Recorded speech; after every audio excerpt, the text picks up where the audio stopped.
নমস্কাৰ। আমি ট্ৰেডিং এফেক্সৰ ভুক্তভোগীৰ ফালৰ পৰা সংবাদ মাধ্যমৰ যোগেদি ট্ৰেডিং এফেক্সৰ বৰ্তমান যি ভুক্তভোগী সেই ভুক্তভোগীৰ সন্মুখলৈ কিছুমান বাৰ্তা প্ৰেৰণ কৰিব বিচাৰোঁ। ট্ৰেডিং এফেক্সৰ যি ভুক্তভোগী আছিলে সেই ভুক্তভোগীসকলক বৰ্তমানৰ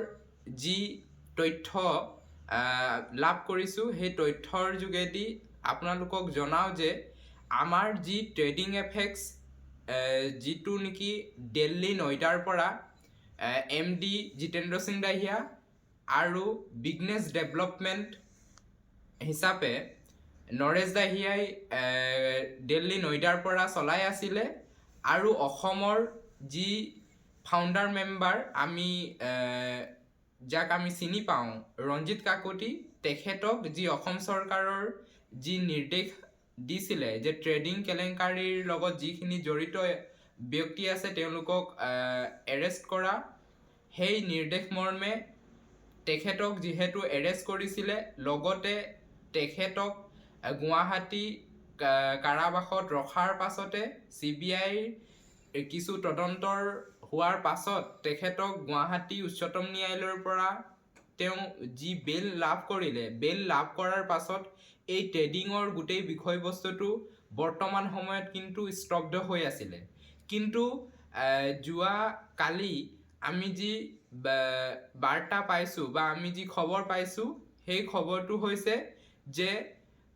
এই 7জন যিকেইজন বাকী আছিলে, কৃষ্ণপ্ৰসাদ ভূমিজ, প্ৰদীপ কলিতা, প্ৰফুল্ল বৰা, বিশ্বজিৎ কোঁৱৰ, সীমান্ত বৰুৱা, এনেকৈ কৰি যিসকল 7জন ফাউণ্ডাৰ মেম্বাৰ আছিলে সেই 7জন ফাউণ্ডাৰ মেম্বাৰে বৰ্তমান সময়ত CBIৰ যি বিষয়ববীয়া আছে বা এই তদন্ত প্ৰক্ৰিয়াটোৰ যি ইনভেষ্টিগেটেড অফিচাৰ তেখেতৰ গুৰিত আত্মসমৰ্পণ কৰিছে বুলি আমি বৰ্তমান গম পাইছোঁ। আৰু আমি এই আত্মসমৰ্পণ কৰাৰ পাছত আমাৰ যি দাবী সেই দাবী হৈছে আমি ট্ৰেডিং এফেক্সৰ যিসকল ভুক্তভোগী আছিলোঁ সেইসকলক তেওঁলোকে বৰ্তমান আত্মসমৰ্পণ কৰি নিজৰ দায়িত্ব আৰু কৰ্তব্য সামৰিলে নহ'ব। তেওঁলোকে যি টকা সাধাৰণ ৰাইজৰ পৰা কষ্টৰ উপাৰ্জিত যিখিনি টকা আত্মসাৎ কৰিছিলে এইখিনি এটকাকৈ হিচাপ কৰি গোটেইখিনি আমাৰ ভুক্তভোগীৰ মাজত যাতে অতি সোনকালে দিয়াৰ ব্যৱস্থা কৰে, এয়া অসম চৰকাৰ তথা আমাৰ CBIৰ যি উচ্চপদস্থ বিষয়া আছে তেওঁলোকৰ ওচৰত আমি বিনম্ৰভাৱে অনুৰোধ জনাওঁ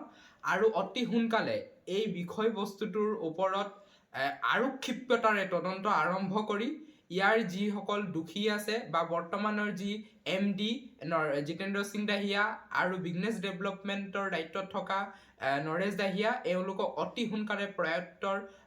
চেষ্টা চলাব লাগে তাৰে আশা কৰোঁ। আৰু এইখিনি কথাই আপোনালোকৰ সন্মুখত আমি প্ৰেৰণ কৰিলোঁ। আপোনালোকে অতি সোনকালে ইয়াৰ যি তদন্ত এই তদন্তৰ উচিত দাবী বিচাৰি আমাৰ লগত একলগ হৈ পিনি